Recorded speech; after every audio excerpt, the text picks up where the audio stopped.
curiosidades de ordem paranormal.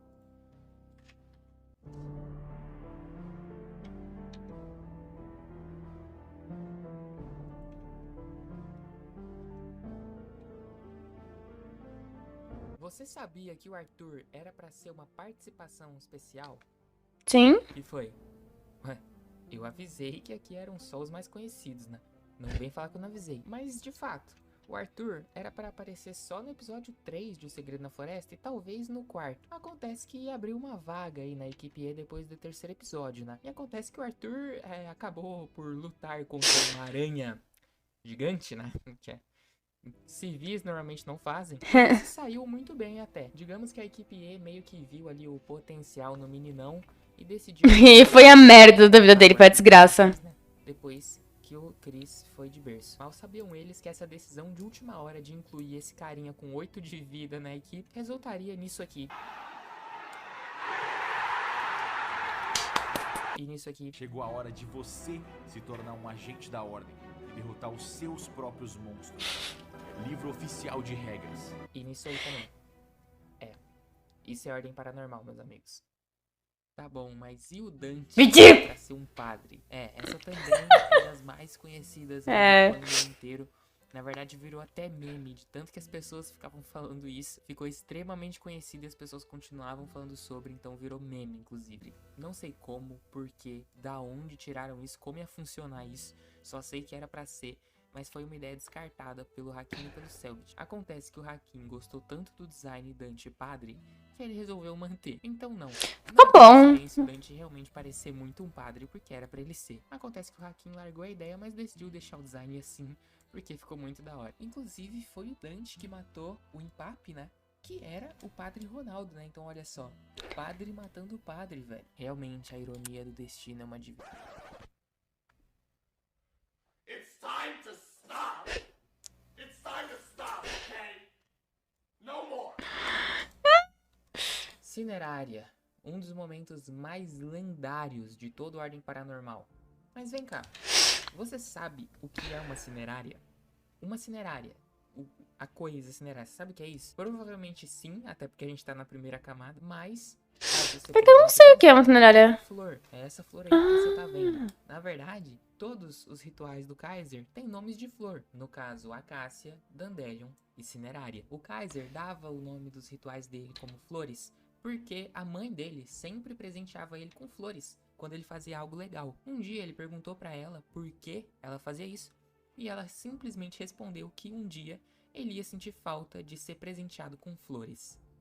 Credo! Esse momento do Cinerária foi tão lendário que o nome do ritual no livro de regras oficialmente Cinerária por causa dessa cena. Que amor! O Kaiser não era o único que dava nomes bonitinhos pros rituais em referências a coisas. O Arthur, por exemplo, nomeia até hoje, né, os rituais dele em homenagem a álbuns ou músicas, mais especificamente músicas em que o Kiko Loureiro toca, porque é o guitarrista favorito do Guache. Por exemplo, o clássico Rebirth e o Distopia também, que ele usa contra o Impape. Além disso, o Joey também fazia a mesma coisa. Só que no caso do Joey é um pouco mais engraçado, pelo menos pra mim, porque ele dava o nome dos rituais dele em homenagem aos amigos dele que morreram no ginástica. É engraçado.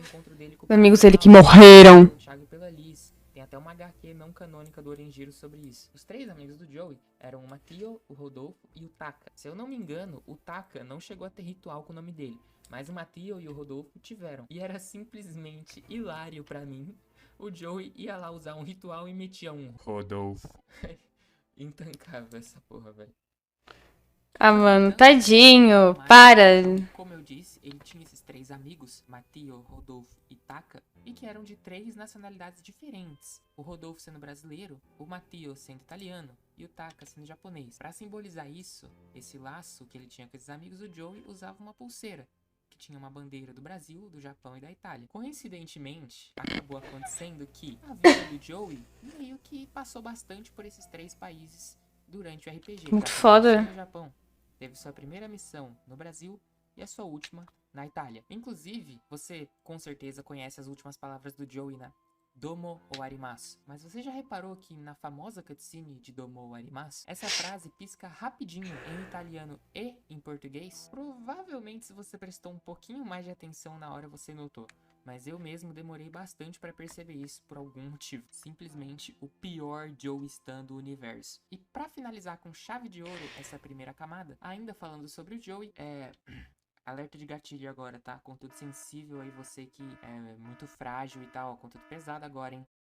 Joey Joke. Isso já aconteceu. O nome do Joey já foi esse. Mas graças ao bom Deus, isso foi removido. Porque no japonês escrito, em português, o Y não existe. Não tem Não existe Y, não existe. Eles tiraram e ficou só Joke. Eu lembro do Panda. JoJo's Bizarre Adventure. Na verdade, o nome do Joey sempre foi uma referência a Jojo, só que tinha esse Y antes atrapalhando tudo. Por algum motivo, eu não sei o que tá. Não sei, não me pergunte. Sei que era assim. Mas justiça foi feita e essa coisa nunca mais voltou a aparecer na nossa tela. Graças a Deus. Vamos então para a segunda camada.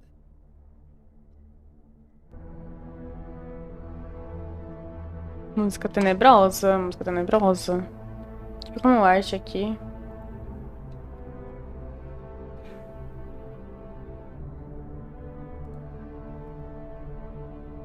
Zero 04, 13, 02, 11. Esses números são familiares para você? Bom, deveriam ser. Isso porque esses números são extremamente presentes durante toda a Ordem Paranormal. Especificamente, esses 4 números juntos aparecem diversas vezes durante o RPG. E eu não tô falando, tipo assim, uma ou duas vezes. Não.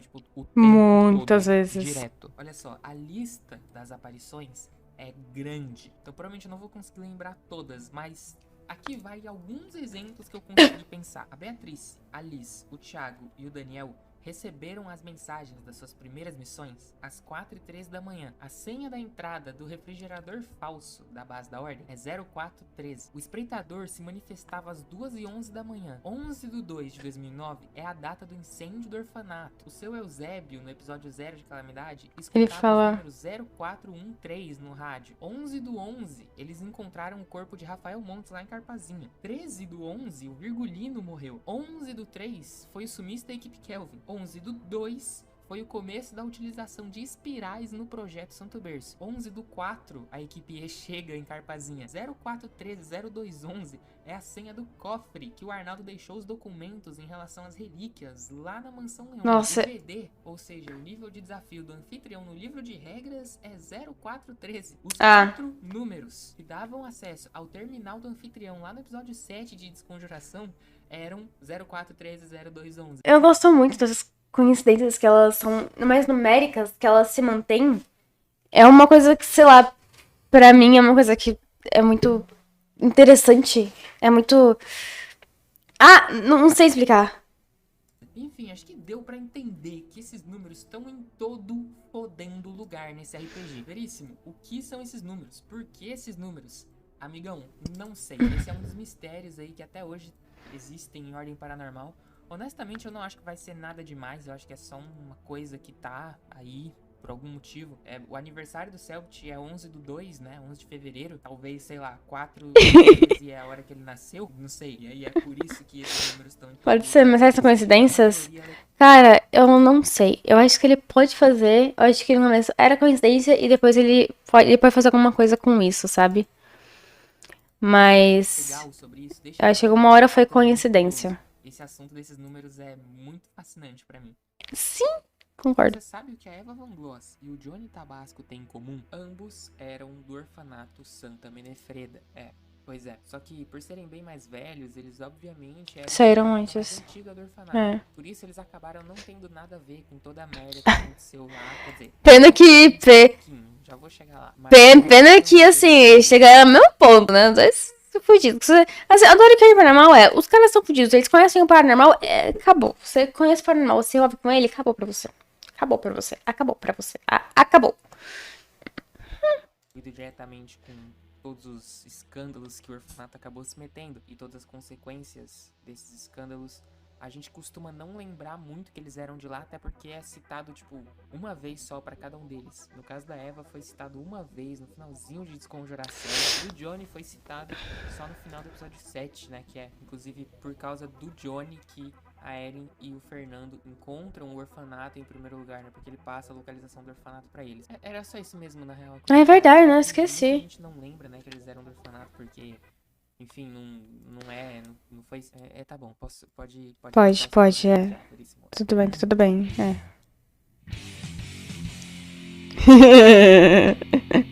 Os Dragões Metálicos.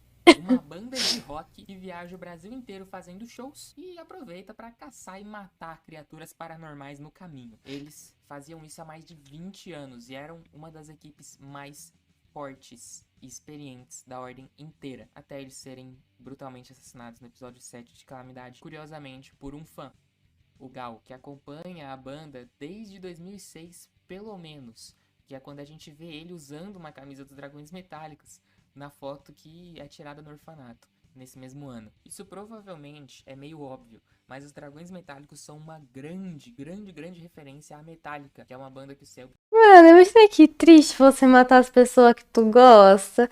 Eu acho que, sei lá, eu ficaria muito, sei lá, eu escuto muito o João. Eu ficaria muito triste de matar o João, porque não vai ter comeback.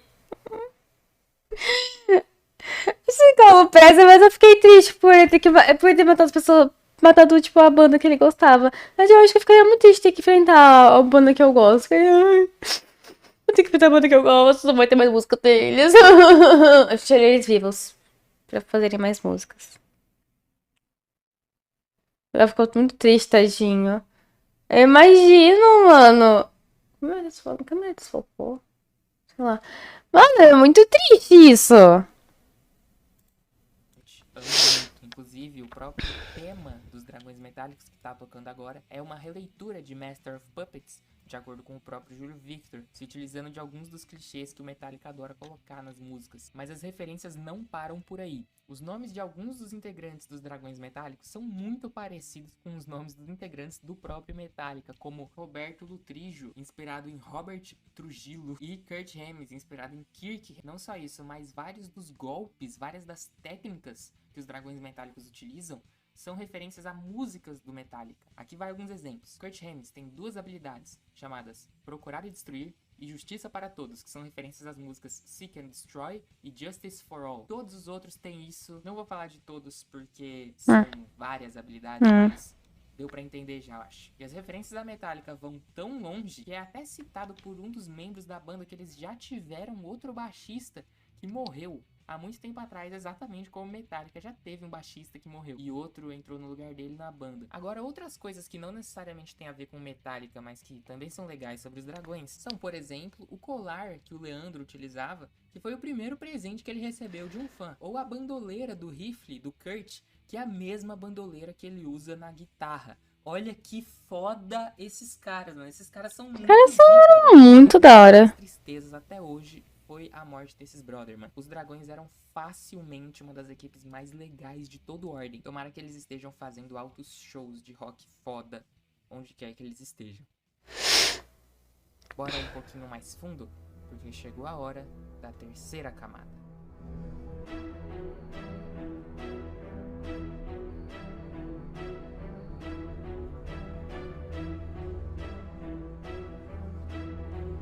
Águas Claras. Quem é Hakim? Bom, para o cego é a luz. Quando eu vi a primeira vez, eu não fui normal, a primeira temporada, eu não sabia quem era o Hakim, nunca tinha visto ele na minha vida. Eu olhei ele e pra mim, ele tem muita cara, ele tinha mais, agora tem menos, de jogador de futebol argentino. E eu fiquei, por que tem um jogador de futebol argentino extremando? Eu só faço o que eu guardava pra mim, mas aí agora eu não tenho aqui. Ninguém vai saber também, mas as pessoas vão saber. Só que eu acho muito engraçado, curioso. Algo que a cabeça pensou, pois é. Para o sedento é a fonte de água. No final de LOL. Pois é, mano. Pra mim, é tudo. A gente gosta bastante do Hakim. e com bastante motivo. Você sabe quando que toda essa idolatria a Hakim começou? Na verdade, começou como uma piada que o Guaxinim fez lá no Revelando o Segredo na Floresta e que foi se escalando e resultou em onde a gente tá hoje. Mas essa coisa toda do Hakim veio principalmente por o quão bom ele é como player de modo geral. Desde a interpretação até a gameplay do jogo mesmo, criando fichas combadoras absurdas e travando as batalhas de ordem paranormal como ninguém trava. O Hakim é de longe o melhor player, objetivamente falando, do RPG no gameplay mesmo. E quem tá falando isso não sou eu. E o Hakim, porque o Hakim é o player mais experiente de RPG que eu tenho, assim, na mesa. Ele é muito bom em jogar RPG, em quebrar o sistema, em entender as regras do sistema. O cara é tão bom, mas tão bom, que nunca nenhum personagem marcado pelo Hakim, nenhum personagem que carrega a marca do Hakim entrou no estado de morrendo. Eu repito, nenhum. Nunca entrou em morrendo. O Thiago, lá na primeira temporada, você pode pensar que entrou, mas na verdade ele só desmaiou contra a Degolificada na primeira temporada, porque a condição de morrendo não existia na época no RPG. E quando o Thiago morreu, ele só morreu de uma vez. É. O Dante é mais impressionante ainda, porque o Dante literalmente nunca zerou a vida.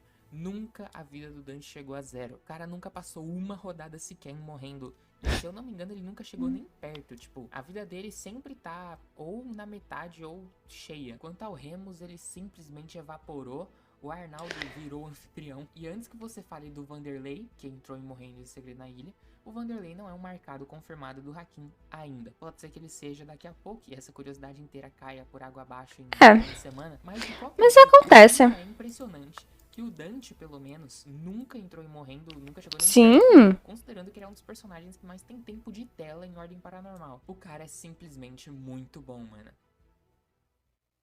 Falando agora ainda um pouco mais sobre o Dante, você sabia que era pra ele ser um combatente em Calamidade? Pois é, a ideia do Hakim era fazer o Dante ser um combatente pra Calamidade, com uma lança muito zica, que nem vocês estão vendo aí. Caralho! O design do Dante. Isso acabou sendo Ó, mano, muito foda. Mas combinou isso. Tipo, porque o céu te pediu. Acontece que Calamidade foi a temporada de playtest do livro de regras. Então o Selbit precisava de pelo menos um ocultista no grupo principal pra testar o quão balanceado o ocultista tava e também pra mostrar pra gente uma gameplay de ocultista. joga pro Hakim. O Hakim manter o Dante como ocultista mesmo, porque já tinha combatente no grupo e não tinha ocultista. Essa informação foi revelada pelo Hakim recentemente lá no Ordencast. Inclusive, um beijão pros meus manos do Ordencast. Oh, que amore. Você conhece o IMDB? Eu vi uma curiosidade sendo revelada ao vivo. Eu vi essa curiosidade sendo revelada ao vivo no podcast. Que da hora, você viu? Ele literalmente real. Tipo, que massa. Se você não conhece, Não sei, mas tipo, que legal você sabe disso. é um dos maiores sites do mundo de avaliação de filmes e séries e, enfim, coisas no geral de entretenimento. É um site que os espectadores vão lá e dão notas pra uma série, um filme, e aí o site vai lá e faz um compilado das notas e joga ali uma média pra série baseada nas notas que ela recebeu. Beleza, Veríssimo, mas o que que tem? E daí? E daí que Ordem Paranormal tem uma entrada no IMDB. Tem literalmente todos os episódios de Ordem Paranormal, incluindo os revelandos e até os transcendendo. Estão todos lá. Tem toda uma galera que fica lá no IMDB adicionando os episódios novos quando saem, inclusive colocando em inglês as legendas dos episódios. Eu não sei se eles têm alguma coisa a ver com a equipe T, que coloca legendas em inglês nos episódios no YouTube, mas de qualquer jeito é uma dedicação foda que eu vejo pouca gente falando sobre. De acordo com o site, os episódios mais bem avaliados de Ordem Paranormal, ou seja, entre aspas, os melhores, são o último de O Segredo na Ilha, o último de Calamidade, o último de Desconjuração e o último de O Segredo na Floresta. Não necessariamente nessa ordem, todos têm exatamente 9.9 de nota, né? E sim, o limite é 10, então é tipo uma nota quase perfeita. Então, enfim, o pessoal gosta dos episódios finais, mano. Gosto de sofrer, né? Falando de ser da masoquista. Tem desgraça. Finalmente, vamos entrar agora na quarta e última camada. O que mudou o som dele, cara? Faz comigo, cara. Faz comigo. Se a adição dele aumentar, tô fudido agora. Esse também. Vou meter pra vocês o som.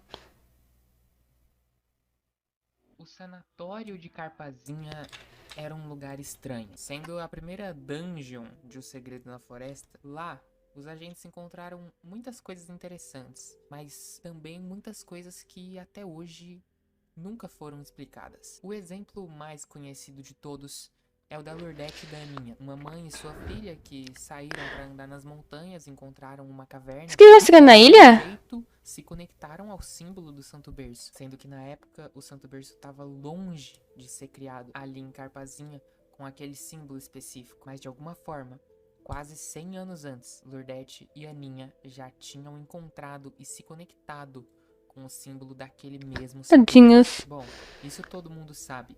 Agora, a partir daqui as coisas começam a ficar interessantes. Além da cela da Lurdete e da Aninha, na primeira cela, a equipe encontrou um zumbi de sangue e lidou facilmente com ele. E junto com esse zumbi, Pronto. na parede daquela cela tinha um pentagrama desenhado, juntamente com a frase "Deuses da Morte comem maçã". Se você é otaku, você imediatamente percebeu que isso é uma referência a Death Note, em que o Light, testando Death Note, manda um prisioneiro fazer isso e depois se matar. Mas de qualquer jeito, mesmo sendo só uma referência, ainda é curioso que o nome Deus da Morte surge aqui. Enfim, a cela número 3 também tinha uma coisa bem estranha. O paciente dessa cela era identificado apenas com 2 interrogações. É como se ele não tivesse nome. E quando eles entram na cela, o Joe escuta uma música estranha na cabeça dele. Dezenas e dezenas de episódios depois, mais especificamente no 16º episódio de Desconjuração, Muito tempo a depois. gente descobre que essa música é Spiralen Melodium, a mesma que o Arthur toca na Mansão Endiabrada. Cara, A mesma que absurdo. deixou Heitor, Mari completamente obcecado. Não só isso, mas nessa mesma cela a gente vê uma silhueta preta queimada na parede com cinzas, como se alguém tivesse evaporado. Nossa, verdade, né? Carbonizado mesmo. Quem era esse? Por que ele não tinha nome? Por que o Joey ouviu Spiralen Melodium nessa cela? O que é essa música, afinal? Como vocês podem ver, várias perguntas foram feitas nesse sanatório. E basicamente nenhuma delas foi respondida até hoje. 2 anos Nossa, que depois. absurdo. Quase 3. Talvez algumas dessas nunca sejam respondidas. Só o futuro dirá. E realmente tinha que voltar pra Carpazinha, né? Muita coisa ficou pra trás lá. Por exemplo, a Fenda. Veríssimo. O que é a Fenda? Bom, essa é uma boa pergunta. A única vez que essa tal de Fenda é mencionada é num documento do diário do Eric Jur, onde ele fala que se o parasita já é tão forte apenas com a proximidade à Fenda, o que mais poderíamos conseguir? O curioso é que ao entrar na caverna de Santo Berço e se deparar com o parasita, a equipe E não chega a encontrar nenhuma fenda, nem nada que se pareça com uma fenda. Verdade. E como a gente sabe, algo ainda vive, algo sinistro ainda vive nas proximidades das florestas de Carpazinha. A tal fenda também não parece ter ligação direta com a Relíquia de Morte, visto que nada sobre ela aparece nas páginas do livro sobre a Relíquia de Morte. Verdade. Portanto, ela deve ter mais ligação com a lore do RPG Ordem Paranormal em si do que algo do sistema, envolvendo a própria existência da relíquia. Mas, curiosamente, no entanto, a palavra fenda é citada uma vez no livro de regras, na seguinte frase: é importante notar que um local com a membrana enfraquecida significa apenas um caminho mais curto entre as 2 dimensões. Não é que eu vou finalizar um pouco essa frase. Eu vou notar que um local com a membrana enfraquecida significa apenas um caminho mais curto nas cidades. Não abertura de unidade. Uma fenda, um local sem presença de uma membrana, resultaria no fim.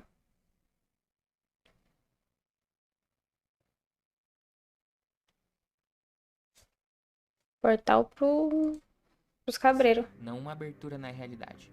Uma fenda, um local sem a presença da membrana, resultaria no fim do mundo devorado pelo outro lado. Pois é no mínimo sinistro.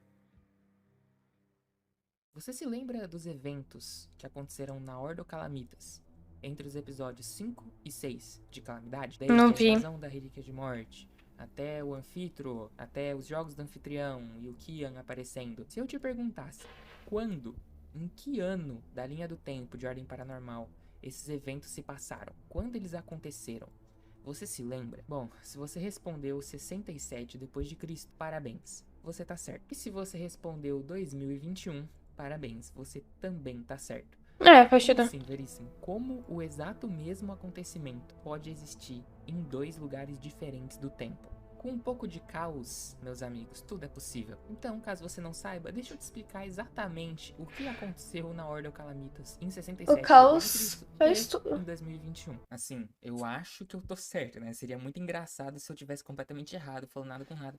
Mas, ó, até onde eu entendi, né? Se eu estiver falando alguma merda, que vocês me corrigem, por favor. Infelizmente, eu não sou o Selbit, né? Eu não sei, mas eu tenho... Enfim, veja bem, Ô, a tadinho, Semper calma, a calma. porta de entrada da Ordem Calamitas, era conhecida por ser uma porta que nunca, em hipótese alguma, abria.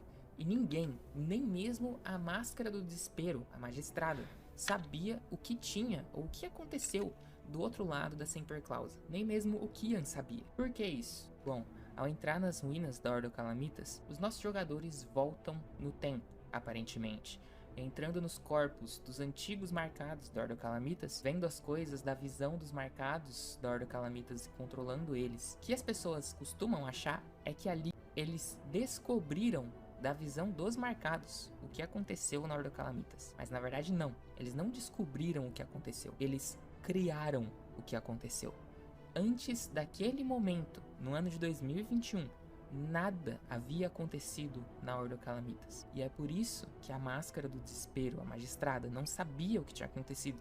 Porque nada tinha acontecido. Quando Sim. o Kian aparece no finalzinho dos jogos do anfitrião para pegar as relíquias, o anfitrião faz um acordo com a Celestine que se torna a magistrada. O acordo era: a Celestine recebia a máscara e o anfitrião recebia o controle de onde e quando tudo aquilo havia acontecido. Ou seja, basicamente uma porção inteira, um acontecimento todo da realidade foi movido de lugar na linha do tempo. Ele saiu de 67 depois de Cristo e foi para 2021. Ou seja, em 67 depois de Cristo havia literalmente uma lacuna no tempo, um lugar específico onde nada tinha acontecido, uma lacuna que foi preenchida apenas no ano de 2021, quando os marcados entraram na Ordem Calamitas e criaram os acontecimentos desse dia. Mas sabe o que é mais doido ainda? Você se lembra o porquê tudo isso aconteceu em primeiro lugar? Por que a Não. Ordem Calamitas foi extinta? Nem vi. Por que isso ficou dessa forma? Bom, foi principalmente por causa da invasão da Relíquia de Morte, né? Que forçou os players a ir pra sala da Relíquia de Energia, e um deles acabou virando anfitrião e deu toda aquela merda. E se eu te contar que a Relíquia de Morte só invadiu a Ordem Calamitas porque o anfitrião apareceu e porque todo esse acontecimento foi movido... Calma. Quebrou minha mente. Deixa eu... Calma. Calma aí.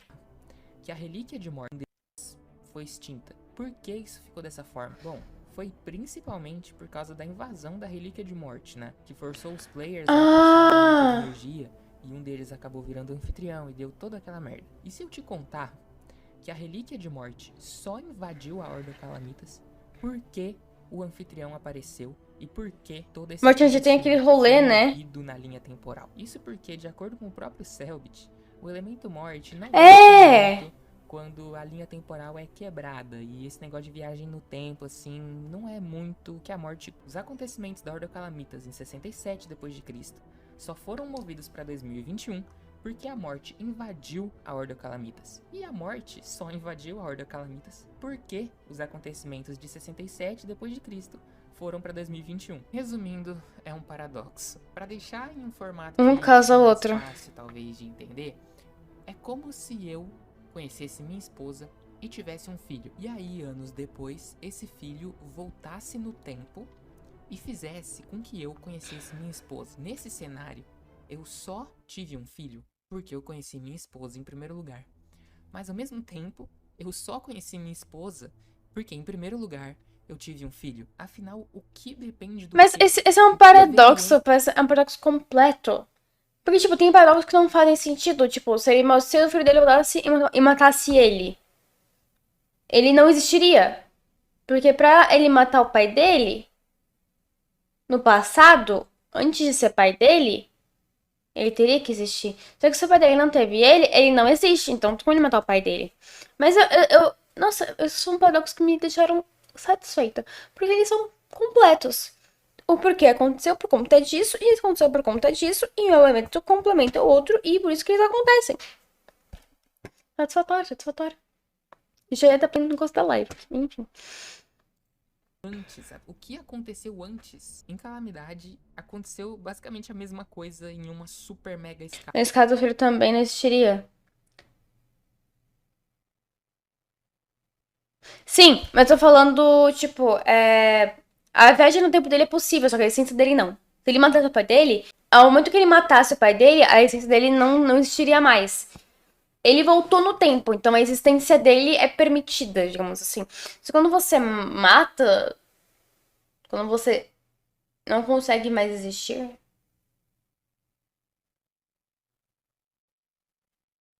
Sabe? Porque a invasão da base da Horda Calamitas depende do acordo da magistrada e do anfitrião para acontecer. Assim como o acordo da magistrada e do anfitrião depende da invasão da base da Horda Calamitas para acontecer. Como você pode ver, não tem lógica nenhuma e pensar nisso é uma completa perca de tempo. Existem infinitos vídeos explicando sobre paradoxos na internet, no YouTube, que com certeza fazem um trabalho melhor do que eu. Mas eu acho que pelo menos deu para entender que não dá para entender. Afinal, é exatamente isso que é um paradoxo. Eu espero de verdade que você tenha gostado desse vídeo, porque fazer esses vídeos mais grandes e mais bem produzidinhos dá um Vídeo muito bom, vídeo muito bom. significativo. Eu devo estar há quase um mês fazendo isso daqui, então eu peço por gentileza que você considere se inscrever no canal, dar um like e compartilhar, principalmente para quem você conhece, para quem gosta de Ordem Paranormal, manda, fala assim, olha lá, vê aí se você tá com os conhecimentos de Ordem em dia, se você sabe tudo que tem pra saber aí, as curiosidades. Manda pro seu streamer favorito reagir, manda pro pessoal falar sobre. Por favor, me ajuda demais esse tipo de coisa. Só me dá uma moralzinha aí, mano. Qualquer uma que seja, já tá ótimo. Muito obrigado pela atenção. Eu curti o vídeo. Eu sou Severíssimo e até a próxima. Tchau, Severíssimo! Mano, muito bom.